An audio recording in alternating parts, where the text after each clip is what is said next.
अक्सर ये देखा जाता है कि हमारे घर में, हमारे रिलेटिव में कोई भी किसी की सिम, किसी के नाम पर सिम लेके यूज करता रहता है। जनरली आपके और हमारे घर में भी होगा कि एक रिलेटिव के नाम की सिम दूसरा रिलेटिव चला रहा है और सालों से चलाता आ रहा है। किसी भी प्रॉब्लम के बिना, यदि कोई प्रॉब्लम आती है तो वो रिलेटिव उसका हेल्प कर देता है। लेकिन अभी तो भारत सरकार ने दूरसंचार विधेयक 2023 पारित किया है, जिसपे उन्होंने सुस्पष्ट कहा है कि यदि कोई व्यक्ति 18 साल से प्लस है और अगर वो दूरसंचार मतलब कोई सिम का यूज करना चाहता है, टेलीकॉम से रिलेटेड कोई यूज करना चाहता है, तो उसे अपनी आईडी पर सिम लेना कंपलसरी है। यदि वो परिवार के किसी भी व्यक्ति के नाम पे आईडी चला रहा है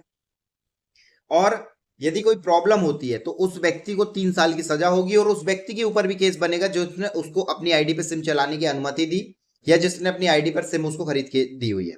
अब ऐसा गवर्नमेंट क्यों कर रही है, तो उसका भी रीजन समझ लीजिए। कई बार ऐसा होता है कि परिवार के किसी बड़े सदस्य के नाम पे एक नॉर्मल व्यक्ति या दूसरा सदस्य आईडी चलाता रहता है।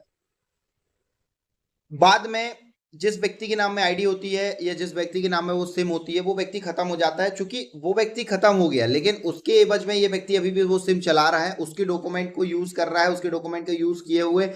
उस सिम्स को यूज कर रहा है। यदि कल को कोई मिसहैपनिंग होती है, कल को कोई क्रिमिनल केस की बात आती है, तो किसके ऊपर आप लाइबिलिटी डालोगे कि इस सिम के ऑनर के ऊपर ही आप लाइबिलिटी डालोगे। और चूंकि ऑनर जब खत्म हो गया है तो आप कैसे उसको साबित करोगे, कैसे आप उसको सजा दे पाओगे। तो इसके लिए